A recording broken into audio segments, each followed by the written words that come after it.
Ženy a juniorky športového klubu futbalu Žirafa Žilina patria k dlhoročným účastníkom najvyšších slovenských súťaží.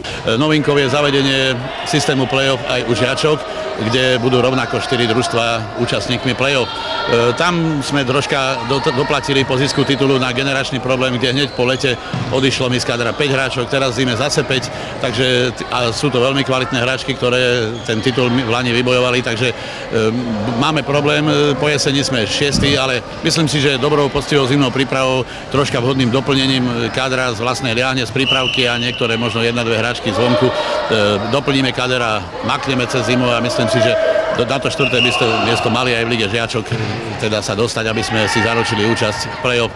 Zimnú prestávku využili futbalové juniorky ŠKF Žirafa Žilina na usporiadanie medzinárodného turnaja futbalistiek do 16 rokov Junior Wix Cup 2011. Pripravili sme, myslím si, vynikajúci turnaj, ktorý po dvojročnej odmlke sa nám podarilo zorganizovať vďaka pochopeniu Spojenej školy na Rosinkách, kde sme prišli k tomuto termínu medzi sviatkami, kde sme tento turnaj klasicky usporiadavali 11 ročníkov až do roku 2008.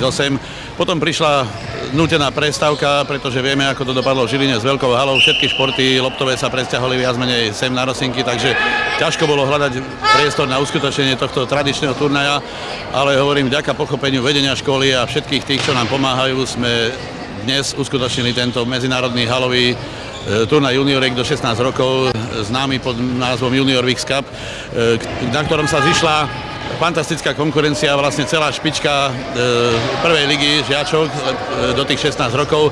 Baník Ostrava k nám zavítal, niektoré neregistrované kluby ako Vranov, Spišská Nová Ves, takže pri 8-člennej účasti myslím si, že to bol vynikajúci turnaj. Žilinské futbalistky nenašli na turnaji premožiteľa. Po víťazstve v základnej skupine vyradili v boji o postup do finále futbalistky Trenčianskych Teplíc a vo finále zdolali Ajax Pakostovo 3-2. V zápase o 3. miesto rozhodli po výsledku 1-1 v riadnom hracom čase strely zo značky pokutového kopu. V penaltovom rozstreli boli úspešnejšie hráčky Dusla Šala, na Trenčianske Teplice zostalo miesto 4. 5. skončili futbalistky Baníka Ostrava, 6. Spišská Nová Ves, 7. Humenné a na 8. mieste Vranov. Môžem skonštatovať, že turnaj mal vynikajúcu úroveň futbalovú aj spoločenskú a všetci, myslím si, že budú odchádzať maximálne spokojní s pocitmi krásne stráveného dňa.